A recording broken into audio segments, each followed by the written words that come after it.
My name is Earl. I'm an alcoholic. Hi. These are very nice glasses, whoever these belong to. Perfect.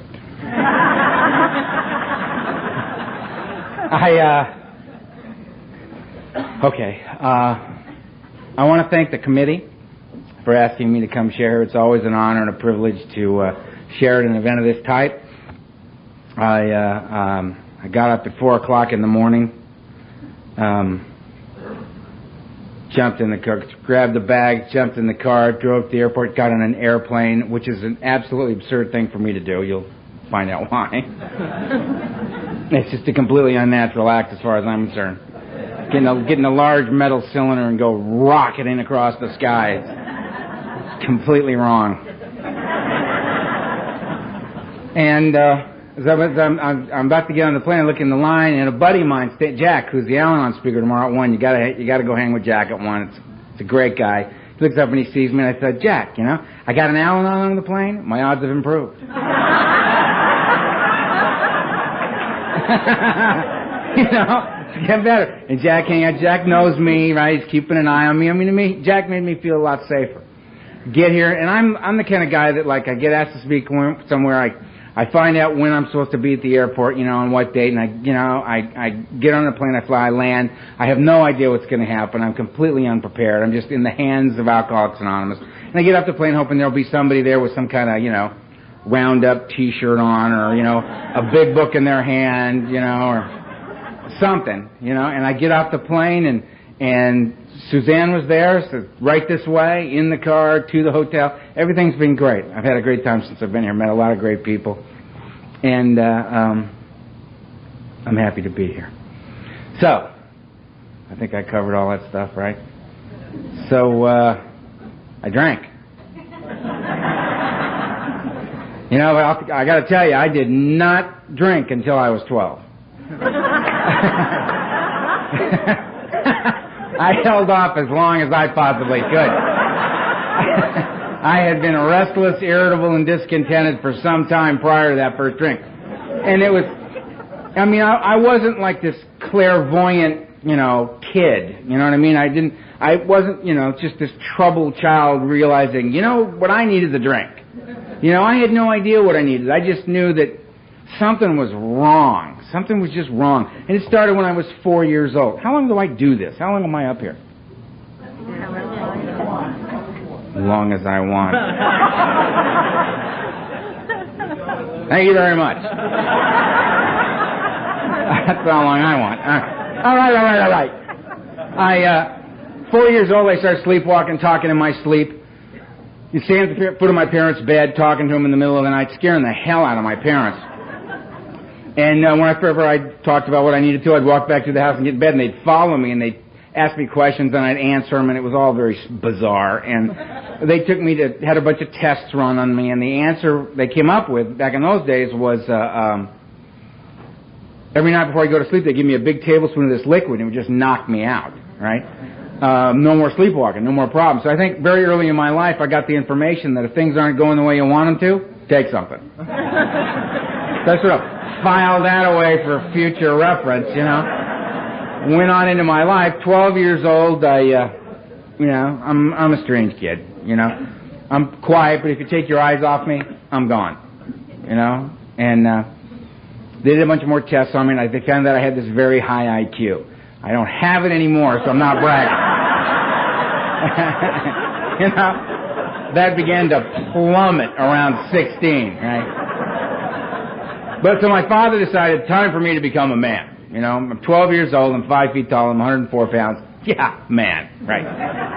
Good thinking, Dad. And so I'd gotten accepted to this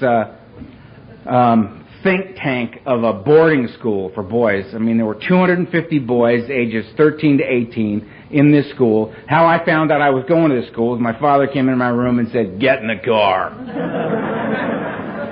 Get in the car, drive. We get there, I get out of the car, he gets out of the car, nobody else gets out of the car. Puts the suitcase down next to me, shakes my hand, says, "This will make a man out of you." Got back in the car, and they all drove off. Welcome to higher learning, I'm like this paralyzed child standing there thinking, what the hell just happened, They knew me better than anybody in the world, and they just threw me away. What the hell did I do, you know? I mean, emotionally, it was a devastating experience. Intellectually, it was great. I mean, you know, the education I received was wonderful. It's held me in good stead to this very day. But, you know, that's the facts, right? I've never really bothered with the facts a whole lot, you know what I mean? It's all about the feelings. How am I feeling? You know, and I felt bad. And they, you know, so this is bad. If I feel bad, this is bad, right? That's me. And I don't know why this is going on. I mean, I know I don't belong there. There's 250 boys from all over the earth. I mean, they've scoured the earth to find 250 of the brightest, most emotionally disturbed young men they can find. And they've thrown us all on this campus. It's like a Lord of the Flies in this place. You know what I mean? And everybody's 13 to 18. I'm the only non-teenager. I'm the youngest and the smallest kid in the whole school. I'm 12 years old. I'm 105 pounds. And 12 doesn't mean anything to anybody except a 12-year-old. Because what do you want to be? Teenager. Everybody there was one, not me. I lose. I just got here. I lose. You know, it's over. You know, it's all wrong. I'm calling home for 3 days saying, please, big mistake. Come get me, no harm, no foul. You know, I'm talking to my mother, crying like a 12-year-old, right? And my father, you can hear him in the background, right? Hang up. You know, Mom going, sorry. Like, I did that for 3 days, and it was like something broke inside me, and I said, you know what, you don't want me, I don't want you. And I turned my back on my family, and I pretty much never went back. And I began my path as, you know, like this lone child in the world. And I met Tiny. I had no tools for living. You know what I mean? I was a 12-year-old. 12-year-olds get told what to do from the minute you wake up till you go to bed at night. There's no, you know, nobody ever asked me, well, what do you feel like doing? They just said, go over there. Read that. Study for that. Clean that up. Go to bed. You know, eat that. Nobody ever asked me anything, right? So now I'm in this school and I'm running around. No tools for living, and I met Tiny. Every high school's got a guy named Tiny, right? He's like 6'4", 240. Plays guard on the football team, right? I didn't find him, he found me. And he came up to me and he goes, how you doing, punk? And he slapped me in the back of the head and sent me and my books flying, right? I have no tools for this, right? I've never met anybody this big, you know, that was assaulting me, right? So I had this like out-of-body experience. So I walked up to Tiny and I hit him as hard as I possibly could, you know? Just laid one on Tiny, and this had no effect on Tiny whatsoever. So I'm standing there, and, you know, I can't, the sun's gone, you know what I mean? It's like Tiny, right? And Tiny looks down at me and goes, you know, kid, you got a lot of guts. And he beat the crap out of me. And as I'm taking this beating, I'm thinking, this is going pretty good. You know, because the fact is, I'm absolutely terrified of this guy, right? I'm in a place of fear I didn't know existed as I'm taking this beating. I know how to take a beating. I've taken those before at home, you know. But Tiny had said, you got a lot of guts. So my violence had masked my fear. The fact that I attacked him, he figured I wasn't afraid of him at all, which could have been further from the truth, but that was the impression he got. My first tool for living was, when frightened, attack. Because it masks the fact that you're afraid. No one will know you're afraid if you're just attacking all the time. Which is what I began to do. And I went back to my dorm room, and I'm hanging out in my room waiting for the bleeding to stop. You know, I got knots on my head. You know, my world's just caving in, you know. And word spread across this campus in like 30 minutes. Watch out for that little Hightower kid. He's a maniac. He attacked Tiny, right? Which is making things even worse, you know, because now I got this reputation that's got absolutely nothing to do with who I am. I'm now known as that little maniac. The fact is, I'm just a frightened child, right? So the cool guys come swinging around, and Matt swung by my room, and this guy named Matt. And Matt swung by, and he stuck his head in my room, and he went, hey, you want to smoke a joint? And I said, well, yeah, I do. And I had absolutely no idea what he was talking about. And I had no idea what that meant. All I heard was, you want to hook up with us? The answer was, yeah. I mean, he could have said, look, we're going to go kill the Spanish teacher. You want to come? I'm with you, man. Let's go. I'll hold him, you hit him. You know? I was crazy, alone, you know? And we swung by and we picked up Steve, and Steve had a Tupperware container full of cheap red wine. I mean, cheap red wine, you know what I mean? No grapes involved.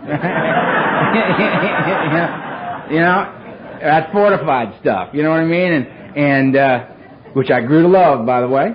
And we went behind the dorm with 2 13-year-olds and a 12-year-old standing behind a dormitory. Children, 3 children standing there. No idea what we're doing. Matt fires up the joint. He just did what you do, you know, and he hands it to me, and I did what he did, and that burns, and that's weird. I don't understand that at all, you know. And then, you know, here comes the wine. I took a pull on the wine. Well, that burns in a whole other way. That's, you know, that's completely unpleasant, that thing. And my head's pounding and thumping, you know, I guess I got knots on my head, and eyes swell, you know. And the wine's going, and the pot's going, and I mean, just like that, man.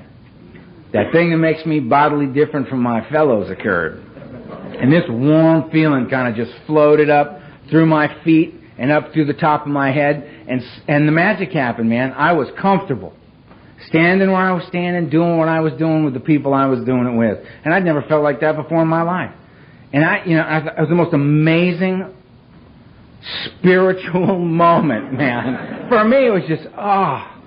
And I didn't know, is it the pot? Is it the wine? Is it the fact that I'm standing here with my 2 very close personal friends, Matt and Steve? Because there's a connection going on here now, you know what I mean? I don't know, and I don't care. I don't care. I feel better than I've ever felt, and nothing bad's happening. Nothing bad is happening. I've been told, you know what I mean, that you smoke that evil weed, man, you know, you're on your 30 minutes, you're on your way downtown looking for heroin. You know, don't go near that stuff, man. I felt no need to go downtown. Not that night, anyway. You know, and you know that demon rum, man. You start drinking that, you know what I mean? You blink, you're a hobo. You got a little knapsack on your back, and you're riding the rails, man. You're just a shiftless, homeless fool, right? Felt no need to ride the rail. Felt comfortable standing where I was standing, doing what I was doing with the people I was doing it with. It was magic. It's magic. And nobody died. Nobody went to jail. No blood was drawn. Nobody went to the nut house. All those things were going to happen. But that was not my experience right there. You know what I mean? My experience said, feel better than you've ever felt before, no problem. But I'm no fool, man. I'm doing this as often as I possibly can. And I did every day for the next 16 years, no matter what. Which is why, and all this is just my, you know, silly opinion up here about this stuff. Just a, you know, just a drunken maniac rattling on about my experiences, right? But my neck of the woods, they do this thing. They say to newcomers, just don't drink or use no matter what. Personally, I'm glad nobody said that to me, because I'd have said, oh, got it, and I'd have been out the door. That's the deal? I think that kills people, because that's like half the sentence. If I could just not drink or use no matter what, I guarantee you wouldn't be here tonight. A plane was involved. I'm not doing it. You know? The truth is, I thought I was going to Cincinnati. That's in Ohio, isn't it?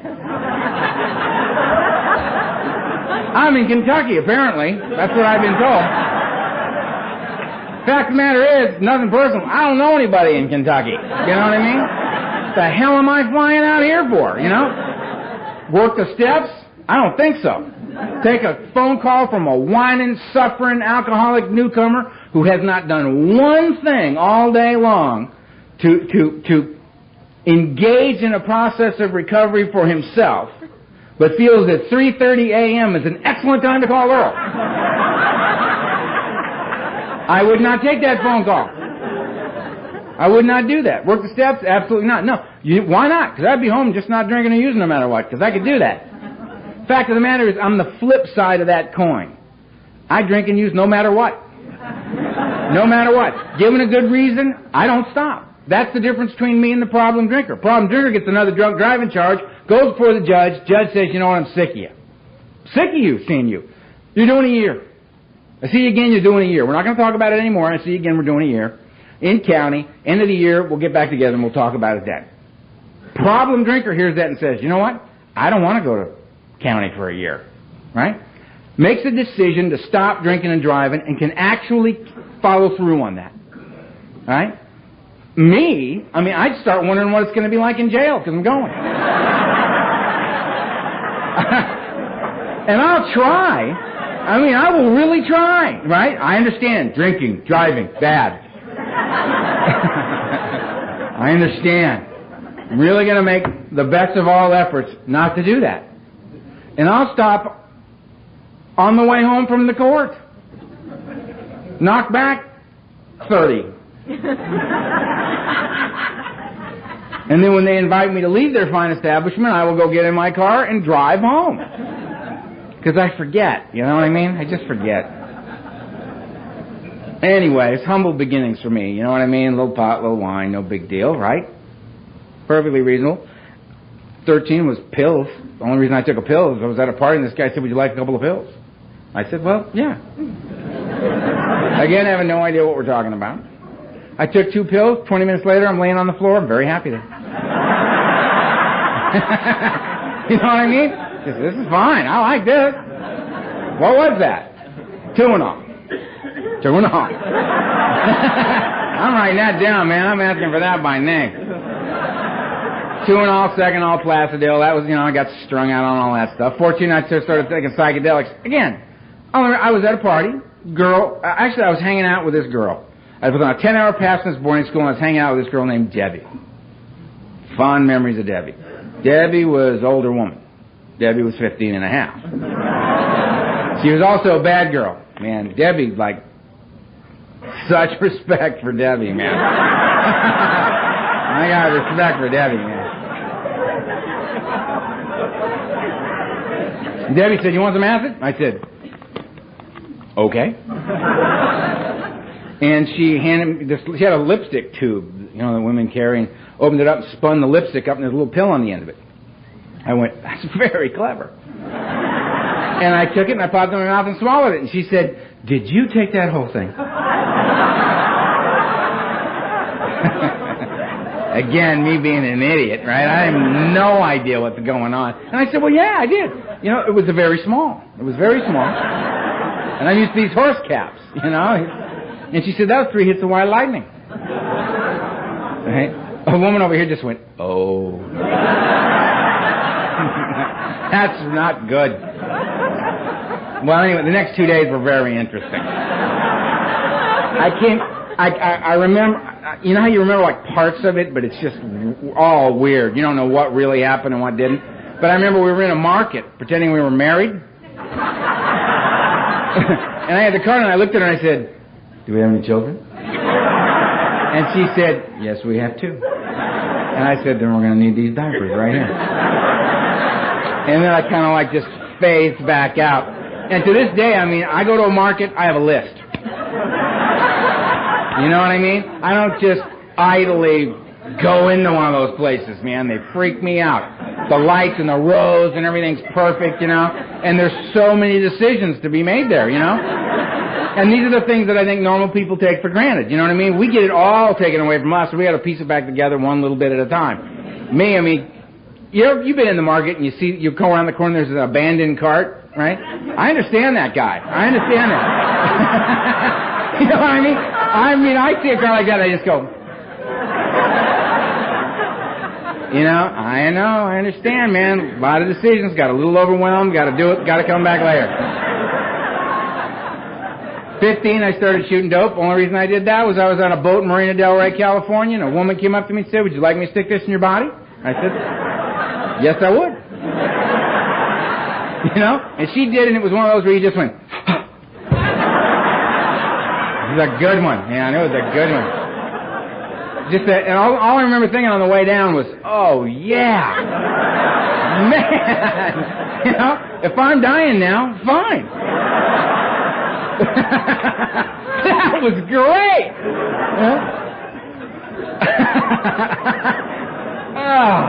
Now, identify as an alcoholic. Here I am talking about drugs. Got to show respect. All right? I'm a child of the 60s.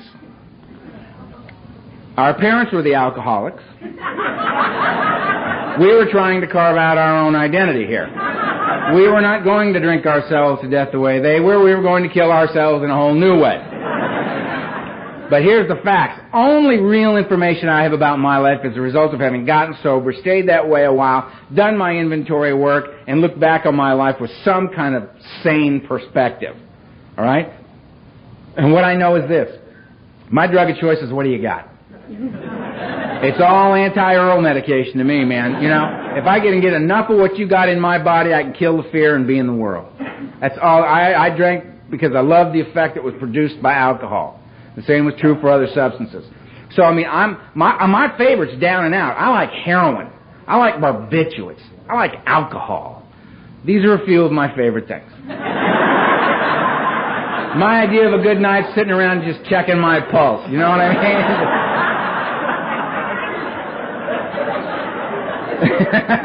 That's my idea. But you don't have any of those? I'll take a great big bag of the cocaine, please. I'm sure. I'll sit around all night listening to the air around my head, you know. Driving down the freeway, decoding license plates, you know, just psychotic. Sure.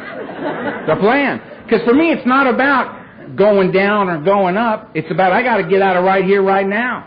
Because right here, right now, I'm self-centered and I'm frightened. Right here, right now, I'm comparing my insides to your outsides and I'm losing every time. I got to get out of here. Up or down, prefer. Can't? Up, fine. Let's go. We got to make a move, right? So the drugs would come and go. Whatever was on, you know what I mean? I wasn't a specialist, you know what I mean? It was, you know, give me some, you know? And they would come and go. I mean, it was heroin one day, barbiturates the next, cocaine this day, but you know what I mean? All this stuff. There's only one thing that was on the table every single day. And that was alcohol. Alcohol was on the table every single day. And I believe the reason for that, again, just my opinion, I believe the reason for that is drugs are completely unreliable. You know? There's no quality control going on out there. You know what I mean? You don't know what you got till you get it in your body. You know what I mean? Because I never went to the dealer and said, excuse me, you know, I'll take some of that cocaine. And never once did he say to me, you know, Earl, it's not really that good this week. You know, come back next week, we'll have something a little better for you. They don't say that. They say, yeah, watch out for this, man. You may need to cut that again, right? You know, be careful now. Powerful, very powerful, right? Get home and it's salt. Right? You go get a fifth of Jack Daniels. You go get a quart of good gin. You know what you got here. This is reliable stuff. You can count on this stuff. And by the time I was 16 years old, people were referring to me as an alcoholic. And my response was, what's your point? Yeah, I am. I'm an alcoholic and a drug addict at 16 years of age, and I know it. It's clear to anybody who comes in contact with me at this early point in my life. Right? I got to have a bottle. I got to have a bottle. And whatever else happens is whatever else happens. I do so much cocaine I can't get my mouth open anymore. You know, and it's 7:30, the party just started, and I've completely overshot the mark one more time. Not a problem. I suck enough gin through my teeth, I'll loosen up and I can go on with the party. No problem. Not enough heroin to get you to that cool, quiet, just heart and lungs working place. That's my favorite place ever, right? No. Just start sucking on that Jack Daniels bottle, man. He'll get you the rest of the way. He'll get you where you need to be. Because booze is reliable. So that's why, for me, in the end, for me, it was all about drinking. It was 3 or 4 grams of cocaine a day, only to keep me on my feet so that I could drink the way I needed to drink. It was not about getting high. It was about stay up because you need more, right? Get that alcohol in. All the rest of it was just a complete waste of my time. You know, we weren't playing anymore. You know what I mean? That last 6 years was nasty. 16, I went to my first mental institution. Dropped out of high school. Father decided I was insane. Locked me up for 3 months of observation, a year of rehabilitation, which I thought was a little excessive. And they had the signs. I thought of it when I was sitting here. They got the green exit signs in here. And that's what they had in this nut house I was in. And I thought, that's it. That's all I want to do. One word. They got it down to one word for me. Exit. That's all I want to do. I don't like. And I'm in there taking 3 cups of pills a day and shuffling around this joint, planning my escape, right? So I'm getting ready to escape, and I met this girl named Kilday who was nuts, right? I mean, I ate all my meals with Kilday just to kind of get to know her a little bit, and all he had to do to flip her out was look at her and say, hey, Kilday, how you doing? Kilday. Wow, man. And Kilday just snapped. Every meal was like dinner and a show, you know what I mean? Flip Kilday out, she ran all around the place, and everybody chased her, right? All attention was on her, so I used her as my diversion. You know? So I'm sitting at lunch and I'm going to escape, and I got Kilday, got her flipped out, and she goes that way, and I'm sitting in my little chair, ready, go! You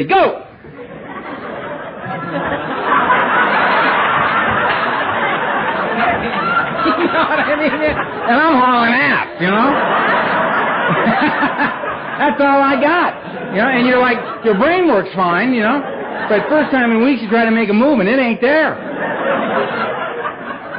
And it's like demoralizing, because out of the nurse's station you hear over the intercom, Ed, when you got a minute, you want to grab Earl? He's making a break for the door. You know, and Ed's in the stairs eating a sandwich, going, yeah, I'll get him in a minute. He ain't going nowhere. That's in no hurry. And you're over there, you know, and like a normal person would just go, you know, bummer, man, just go sit down. You know, they're going to take you back to your room with no doorknob. It's over, right? Me, I was working.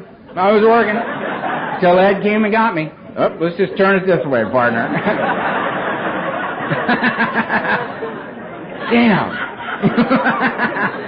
Right? This is, you know, I mean, what we're getting a glimpse of here is my best thinking. You know? This is my best thinking. You know? Mr. High IQ. Yeah. The next time I got thrown in a nut house, I escaped the first day. Because I'd learned, you know, my tools for living were drugs, alcohol, violence, and run. And now, because I'd been thrown in the nut house, I realized my fifth tool for living was, if you're going to get thrown in the nut house, you got to get out before they get the Thorazine in you. Because if you don't, you're leaving when they say. So I'm in the intake process of my second insane asylum, you know, and I'm sitting there going, yeah, it's very, very bad. It's very, very bad. I'm really glad we got here. You know what I mean? I really need a lot of help. Hey, look at that. And I'm moving this time, you know what I mean? And I'm running, the whistles are going, and I got a guy chasing me, and I'm out on the back lawn, and I'm heading for this 12-foot ivy-covered chain link fence. And at this point in my life, I'm like 17. I'm an alcoholic. I'm a drug addict. I'm a high school dropout. I'm at any moment, hopefully, an escaped mental patient. This is like my resume, you know what I mean?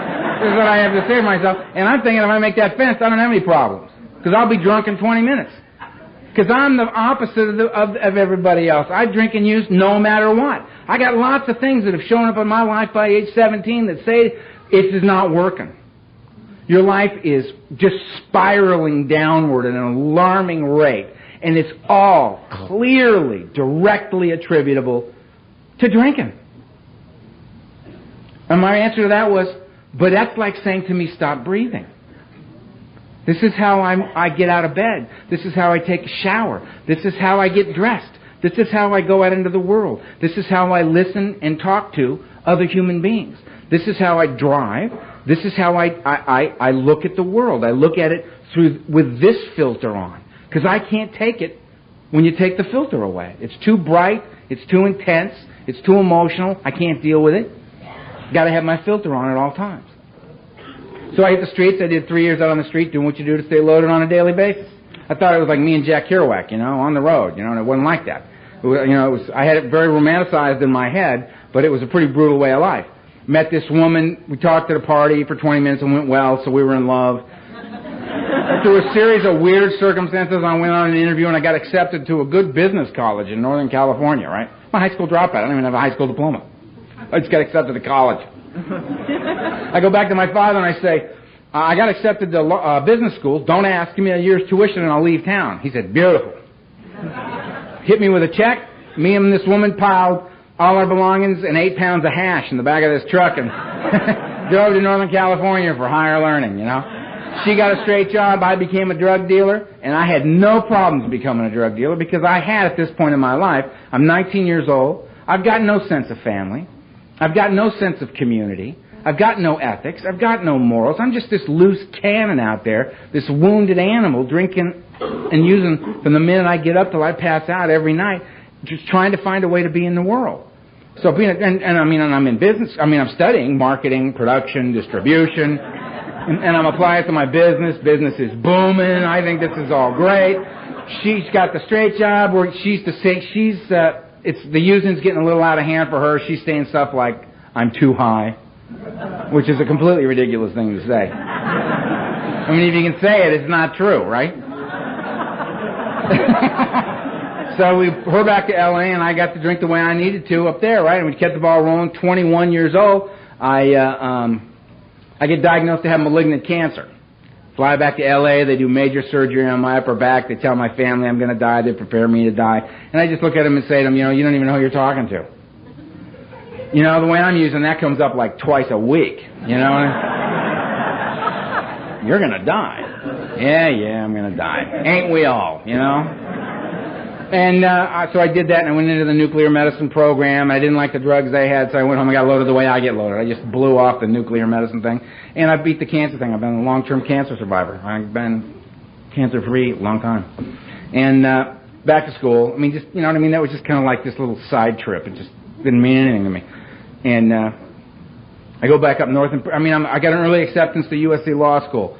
Editor-in-chief of my college newspaper. I'm writing inflammatory political articles on a weekly basis. They're threatening to expel me, every day, And I'm citing my rights, and you know what I mean? And I'm just drunk and loaded, and they don't, I got hair out like this, you know what I mean? They're just looking at me like, Jesus, what have we created here? This went sideways years ago.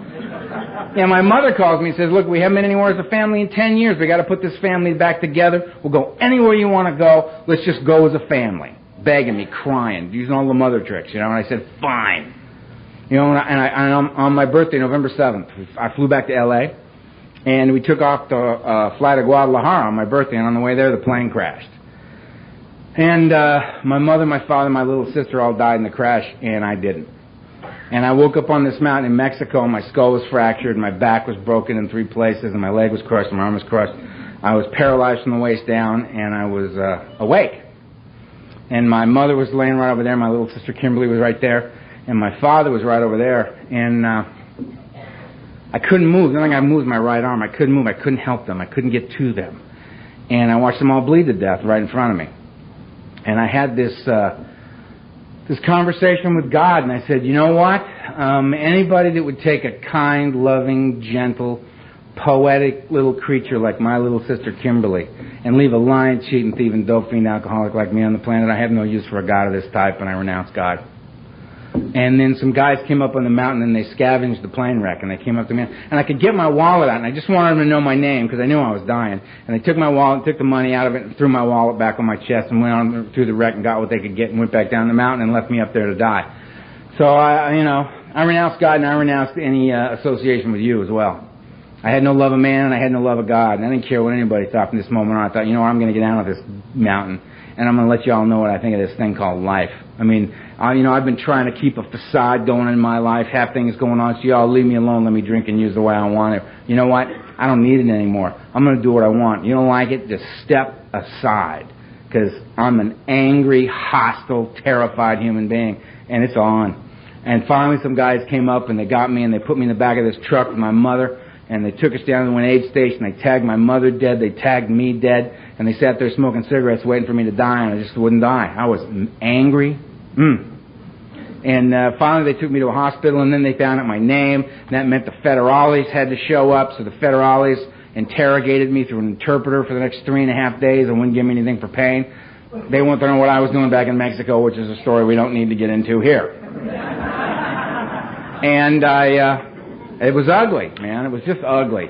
And I called a buddy of mine that I was associated with in Northern California who called a family in Mexico City who flew in the plane, who, greased a few palms, and they plastered me from the neck down and smuggled me out of Mexico back into the States. I spent a long time in a hospital in Southern California. They told me I probably have a withered left hand. I might be blind in my left eye, and I may or may not be walking. And I remember, again, looking at him thinking, you don't have any idea who you're talking to, man.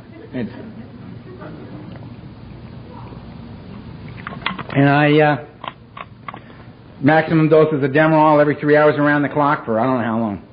And eventually, I got out of the hospital. I had a brace that I had, custom-made brace I had made, and I had my cane, and I got up and I walked out of that joint, and 3 hours and 15 minutes after I got out of there, I was so strung out, man, I was looking to connect. And I went on my last run, and it lasted for 6 years. I was sober 3 times in 6 years. They were for 72 hours each. And that was when I would go to this bootleg sanitarium in Hollywood, California. You'd walk in, you give them $150 cash, you give them your bottle of Valium, you give them your car keys, you give them your wallet, you give them your gun, you know what I mean? You go in, you lay down on the gurney, and they strap you down, they shoot you full of anticonvulsants, and they let you ride. And 72 hours later, they either send you home or the morgue, and they didn't care which way you went, because they got their $150, right? And I'd reintroduce myself to God and say, you know what, you get me through this sane and alive, I'll never drink again. And I'd get up off that table, and they'd say, you be a good boy, Earl, don't drink. You know you're an alcoholic, don't you? I said, yes, ma'am, I do. She said, you drink, you're going to die, you got to, it's getting rough out there for you. I'd say, yes, ma'am, I'm not going to drink no more. And self-knowledge availed me nothing. I'd be drunk that night. Drunk that night. Couldn't stop drinking.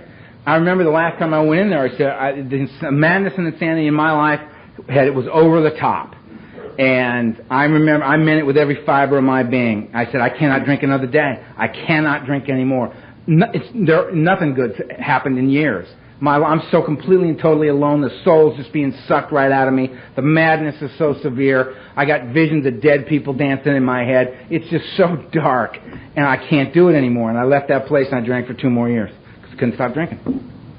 And I don't know why, but I mean, I came to last time I came out of a blackout, I was 28 years old. Both my hands were broken. I had hair out like this and a beard out like this. I was yellow. I'd had 2 doctors tell me that if I didn't stop drinking this year, I was going to die. So there's no, and it was like the fall. You know what I mean? I was getting close. My thyroid was shut down. Kidneys weren't working. Couldn't touch the liver. Heart was swollen. They were deciding whether or not to charge me with attempted murder coming out of this last blackout. I'd been stabbed twice, shot at. I'd broken 74 bones. I had over 650 stitches in me. My family was dead. I had no friends. I had no place to live. I was psychotic, and I do not use that term loosely. I could not distinguish between the true and the false, as the book says. I mean, my life was burned to the ground. It was just burned to the ground. And I did it's just inconceivable what I did. I raised up 2 busted hands and I said, help. And they took me by ambulance to a UCLA emergency. They pumped my stomach and said, get him out of here. He's a pathetic old man. He's a drunk. He's going to die. I was 28 years old. Took me to another place. It kept me 5 more days. I got worse. And then they took me by ambulance to another place. And this was a place to get sober, man. This was an old Air Force hangar, Long Beach General Hospital, under the care of this lady named Dr. Vicki Fox. She was a real pioneer. She was, we ever start having AA saints, her name's going to be in the basket, let me tell you. Helped an incredible number of people. And it was 42 cots in one room, 21 cots on each side of the bed with sheets drawn between them. And you went in there, and if you threw a seizure like me, convulsions, but that's all you got. You kicked like a dog, and it was free. And how you earned your cot was you stayed and you faced your kick. And you listened to your body tell you what it thought about what you'd been doing to it. And you went insane. And 42 guys in one room doing this. You didn't sleep a wink, right? Because at any moment, somebody's snapping, somebody's losing, somebody's pitching up out of that cot, and flopping around on the floor, and we're all yelling, we got another one! We're all shaking, going over there trying to help that guy, It was nuts. And I left there and they said, you don't want to die, you better go to Alcoholics Anonymous. And I said, okay. Got out of that place, came back up into L.A. For that Friday night, I went into the basement of a church on 8:30. Hair out like that, mad dogging everybody that looked at me. Do not come up to me. Do not. Because if you come up to me, we're going to have a problem. That was the vibe I was throwing out. It's not going to go well. I see you talking to each other. We'll just keep it over there. Because I'm insane. And us frightened, us terrified people, we're dangerous. You corner us like that. Don't come at me all smiling with your hand out. Because I might get hurt. It's not you're going to get hurt, because I'm like glass, man. I'm like glass. None of my tools for living work anymore. You come up and shake my hand, you're going to ask me a question I can't answer, like, how you doing? I don't know. What's going on? Beats me, man. I don't know what's going on. I'll just shatter, right? But every meeting's got a new guy. And all that he saw was other new guy. And he came up, he said, I'm Vegas, I'm an alcoholic. And I said, so what? Ain't exactly the highlight of my life. I don't know what you're so happy about. Get away from me. And he looked at me and said, keep coming back. I thought, oh, beautiful. Keep coming back. Powerful, brother. Powerful. Right? I'm sure when I'm home pacing, waiting to get that hour of sleep I've been getting lately every night, right? And I'm losing it. I'm sure that keep coming back thing's going to come in real handy. Thank you. If you're new and they do that to you, I hope you got more courage than I do. They come up to you and go, keep coming back.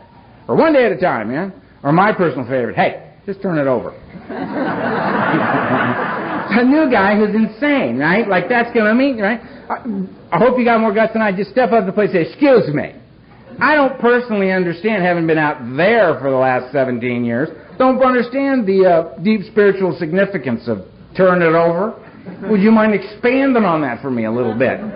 If they're in my neck of the woods, if they're honest, about 75% of them would say, you know what, I don't know what it means either.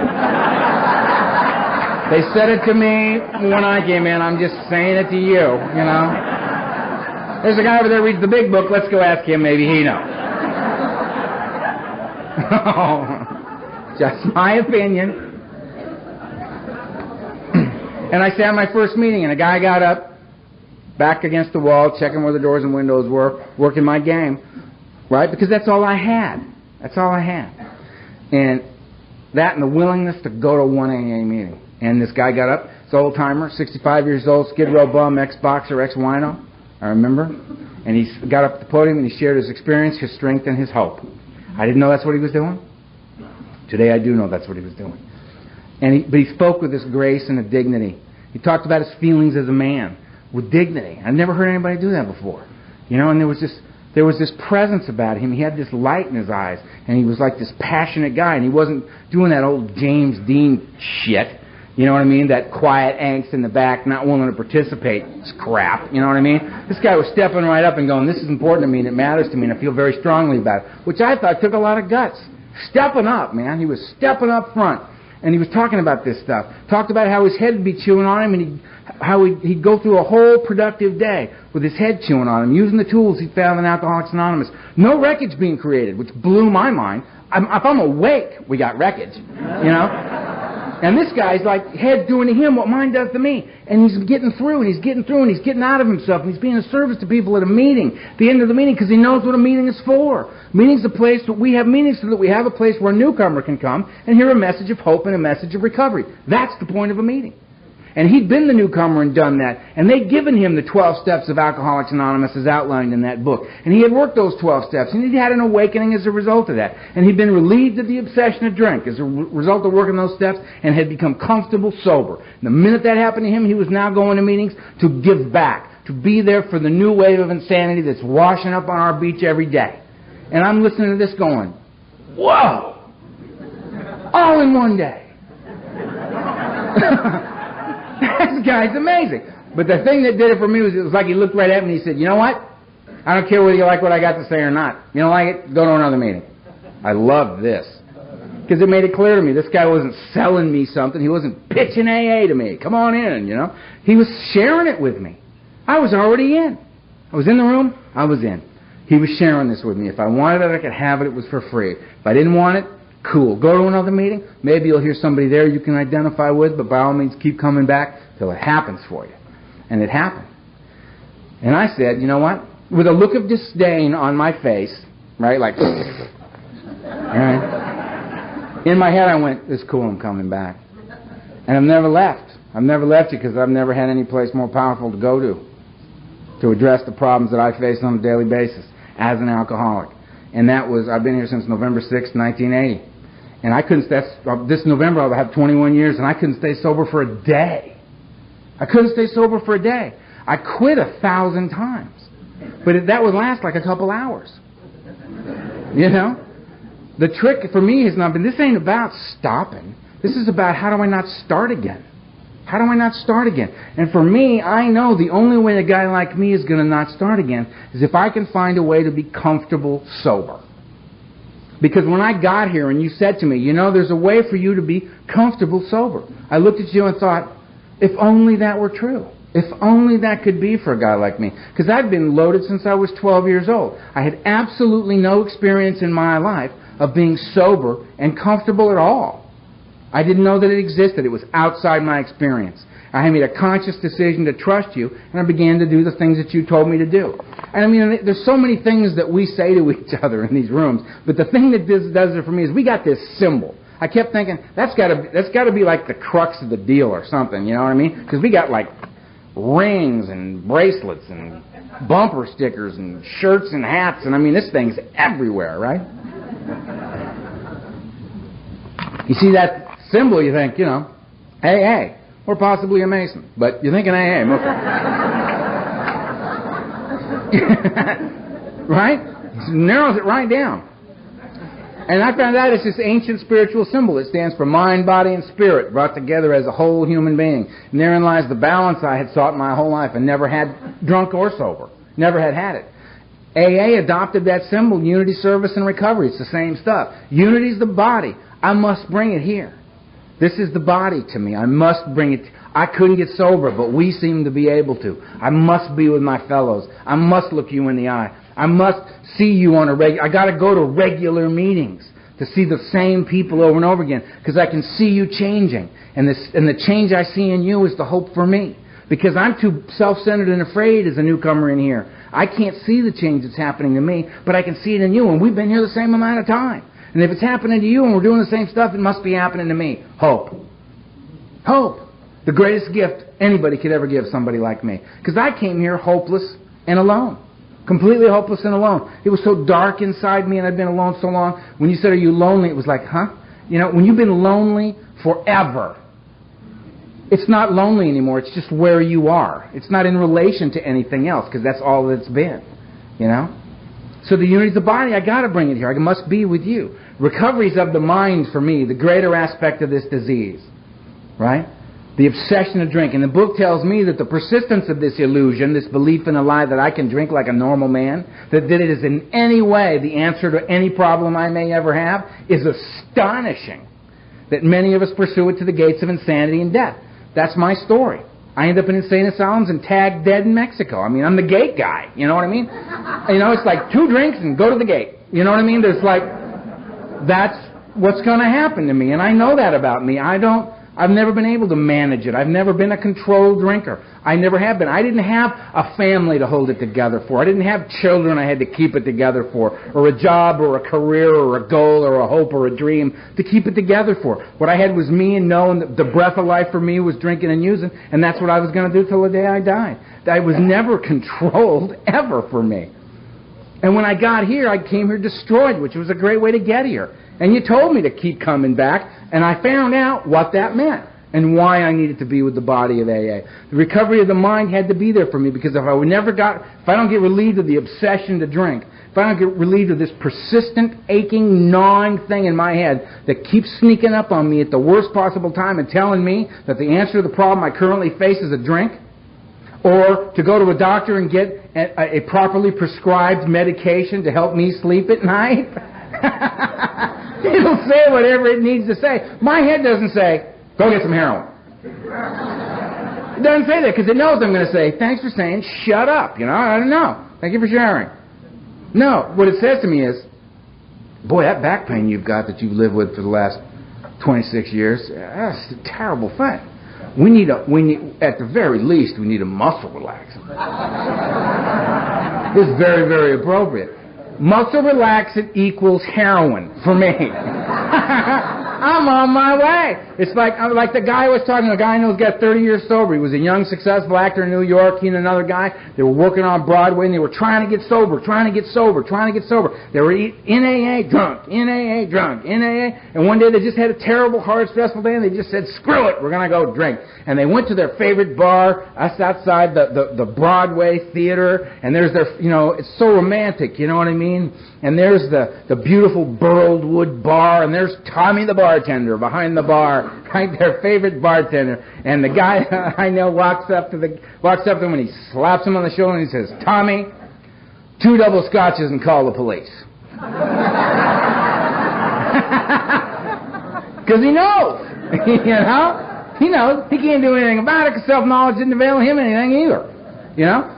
Eventually got sober. He's got 30 years now, and he's a remarkable human being. He's got what I want. Light beams coming out of his head. You know what I mean? Guy's lit up. Want that buzz, right? But to get relieved of the obsession, what do I got to do? So I can get comfortable sober. I got to work 12 steps. That's what they're for. Step 1 is, what's the problem? Lack of power is my dilemma. Maybe we're able to do other stuff pretty well, but when it comes to the question of drinking, powerless, man. If lack of power is my problem, what's my solution? Step 2, a power greater than me that could restore me to sanity, soundness of mind, relieve me of the obsession to drink. Cool. I know what my problem and my solution are. Now what should I do? Well, better make a decision to do something about it. It's a program of action. Okay. 3rd step. Get down on my knees. Turn my will and my life over to the care of a God I do not understand. In my case.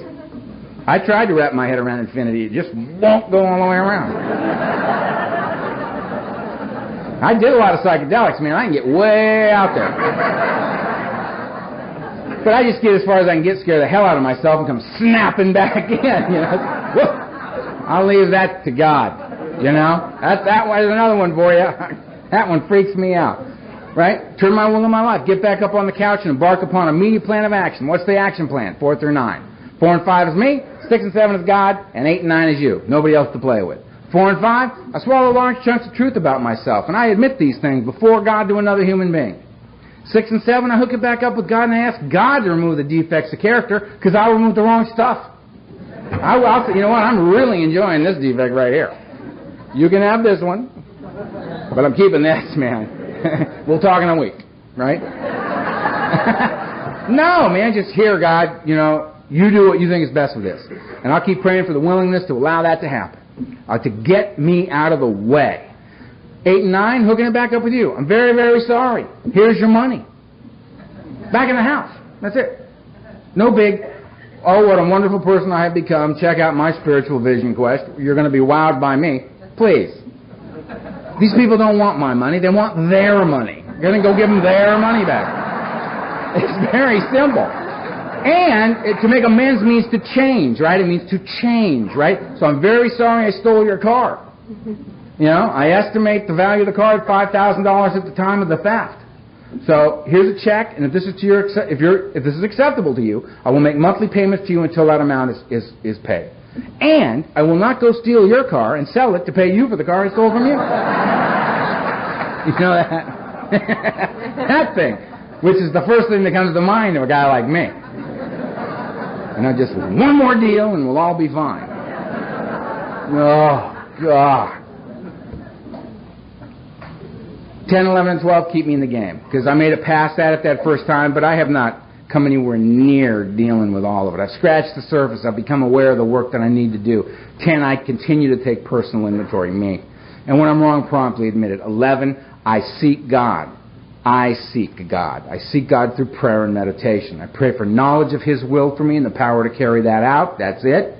And I meditate to quiet the mind so that when the answers come, I can hear them.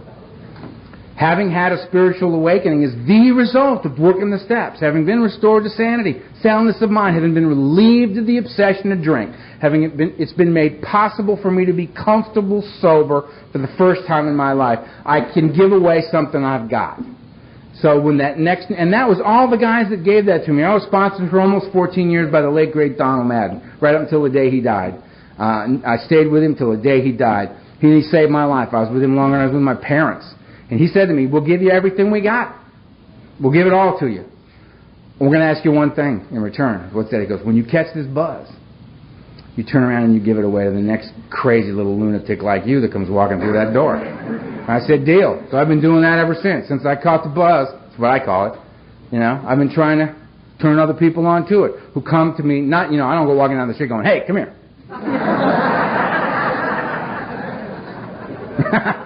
You know, if some guy walks up to me in a meeting and goes, I want to talk to you, I say, sure. You know, I mean, I had, you know, what can I tell you, man? I mean, you know, I've been sober 20 years. I got a life beyond my wildest dreams. I mean, way beyond my wildest dreams. I'm doing all the stuff I swore on that mountain in Mexico I'd never do again. I swore I'd never ever love another human being again as long as I live, and I'd never ever tell you who I was. There's no way you're going to love me. I'm out. I'm out. And I'm not out. I mean, this thing goes so far past not drinking and using. It's a mind blower.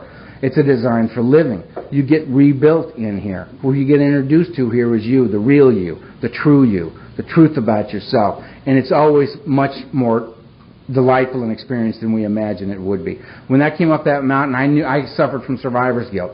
I lived, they died, I had no right to be alive. Every morning I would wake up and think to myself, you worthless. You're worthless. You have no right to be here. What right do you have to be breathing in and out? So I could have no joy. I could have no peace. I could have nothing.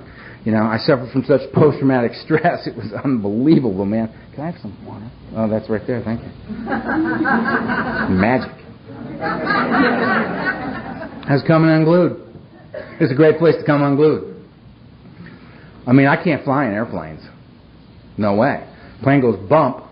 My head goes right to core primal stuff. Fight or flight. And on an airplane, you got nowhere to run and you got nobody to fight. You just have to sit there while your brain throws pictures and images, carnage up in your head to try to get you to do something about this, right? And I get on planes all the time. All the time. I fly about 100,000 miles a year. And I do it for one thing. I do it for Alcoholics Anonymous. And the good news is that I get to prove to myself on a regular basis I'm willing to go to any lengths to stay sober. You know? It's emotional tonight. It's emotional because right naturally, God did it to me again. I'm out there before the thing, right? And I'm just so exhausted, I don't even care. I've been up since 4 o'clock in the morning. It's just like, whatever, you know what I mean? We'll all stay sober. We'll all get drunk. Let's see. You know what I mean? You know, I'm just, you know, there. And this guy walks up, and we start talking, you know, and he was in a plane crash 6 years ago. And he'd heard my tape.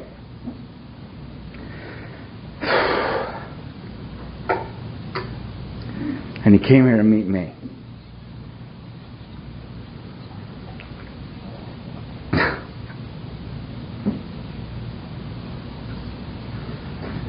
Guys like me don't get to have lives like the one I'm having. We don't get to feel a sense of purpose, of value, that we can in some way contribute, you know? I cause problems. I hurt people. I take advantage. I break things, and then I die, you know? Not here.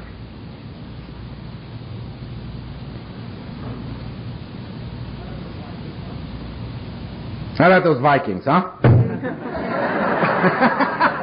I gotta... Look, what I am is I'm a grateful alcoholic who's got a life beyond his wildest dreams. I'm living, you know what I mean? I meet amazing people. I get to travel in Alcoholics Anonymous. I get to sponsor a legion of guys who sponsor just an army of guys, you know what I mean? And they all know that I'm a product of Donald Madd, who's a product of Norm A, who's a product of Chuck, who's a product of Bill. That's my lineage. And that's what I come from, you know? And they all know about the late, great Donald Madden and their babies, the guys they sponsor know. And I know that when the guy I sponsor is out of town and the guy he's sponsoring with 36 days calls me up and goes, will you take me to a meeting? And I go, yeah. You know, and I go and I get him and we go to a meeting and and this guy's going to speak and he's just going to throw down. You know, it's just going to be and I'm thinking, isn't this wonderful that I get to be a part of this, that this guy's going to throw these pearls of wisdom out he does every time he talks, and little Michael here is going to, get turned on to that 36 days, you know. It took me to like 18 years to figure out what this guy was talking about. Michael's going to get it in 36 days. And sure enough, the speaker's talking, and it's amazing. And I'm thinking, isn't this great that Michael is getting this? Guess what? Michael's not getting this. Michael is having a fundamentally different meaning than I'm having. You know, Michael's got 36 days. Give him a chance, you know. He gets his turn. I got to remember what I was like when I was coming to meetings at Alcoholics Anonymous. Brand new. I mean, I was going to this place called Ohio Street, and I would pull up to Ohio Street, and the inside of my head was just like, okay, we found the building, good. We park over here, and you go into the meeting, they put the keys in the seats, put your keys in the seat. Where are you going to sit? There's a guy with a red coat. Sit next to the guy with the red coat. You spot the guy with the red coat, you know where you're sitting. Right. Put the keys down, put them in. Ring the bell, what are we doing? Okay, we're sitting down, we're starting the meeting. Okay, good. I'm here. All right, what do you got? Come on.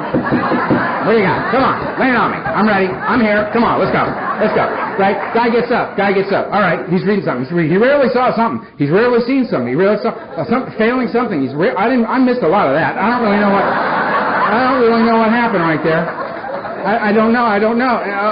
12 things in Alcoholics Anonymous. 12 things. Remember that. I got that. That was good ABC. 12 things ABC. He's down. I didn't get a lot of that. 12 things ABC. We'll build on that later. He's down. Here's another guy. He's up. He drank. I drank. I did that. This is good. I like this. It's good. He's down. That one didn't last very long. All right. I got to remember that guy. Where's that guy? Get the face. Remember the face. All right. Good. Oh, here's another guy. They're passing a basket. What the hell's it? Oh, don't take the money. Don't take the money. The basket don't buy. That's good. Go by. Okay, we're getting up. We're going outside. Why are we going outside? We're going to smoke. I smoke. All right. We'll go outside. We'll smoke. So, how you doing? Fine. How you doing? Fine. Fine. They're ringing the bell. Go back in. They're reading 12 things. Those aren't the same 12 things. Those are 24 things ABC. 24 things ABC. This guy, he's up. He drank. I did that. Oh, he felt like that? He felt like that. I feel like that. I feel like that guy. I feel like that guy. He doesn't even know it. He doesn't know it. But he's inside my head. How does he get in? How do they do that? How do they get in my head like that? That is absolutely incredible. That was amazing. This is great. You know what? I think I belong here. I may, in fact, belong here. He's down. That was great. Here's the guy up. He's up. We're up. They got me by the hand. Oh, we're praying. All right. Praying. I know. And I would leave the meeting, and somebody would say, "What'd you think of the meeting?" I'd say, "It's a great meeting." And I'd go home, you know what I mean? Just a little bit. I mean, I went to a meeting and I won. I was victorious, man. I was going to bed sober. One more day. I win. Didn't matter the wreckage of the bill collectors and, the old warrants and all this. I was sober. The miracle of my life to this day is that I'm sober. And who needs to know that is me. And I knew it from the day I got here.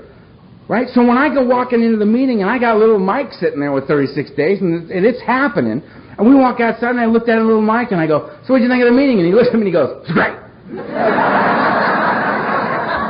I look at him and I go, "All right, little bro, you're right on track, man."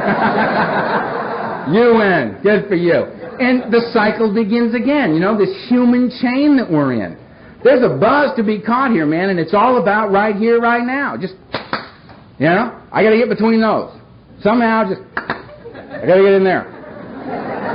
That place that I avoided at all costs. Remember when it was all about, I got to get out of right here, right now? Up, down, don't matter. Let's just get out of here. Now, what I get is right now. And where else am I going to have a life but right here, right now? If I'm comfortable doing what I'm doing with the people I'm doing it with, right here, right now, then I got a life. Where else am I going to find God but right here, right now? Where else am I going to find any kind of peace or dignity as a man? Where am I going to be able to battle the flaws that are mine? The conflicts within me that carry on because I'm human. I'm flawed.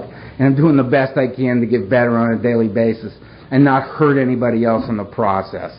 Where else am I going to do that? I got to do it right here, right now. It can't be in my head in the future. It's got to be now. Got to be now. Alcoholics Anonymous gave me back right now. That's what it did. And I can think of no greater gift because in there lies the hope for me, the strength, right, that I need to carry through with each day because I don't have to do it alone. I get to do it with you. I said before, I don't know anybody in here, but I know everybody in here. We all got two things in common. We're all human beings. We're all alcoholics. That's all I got to know. That's all I got to know to tell you that I love you. I love you. And I'm a grateful member of Alcoholics Anonymous. Grateful member.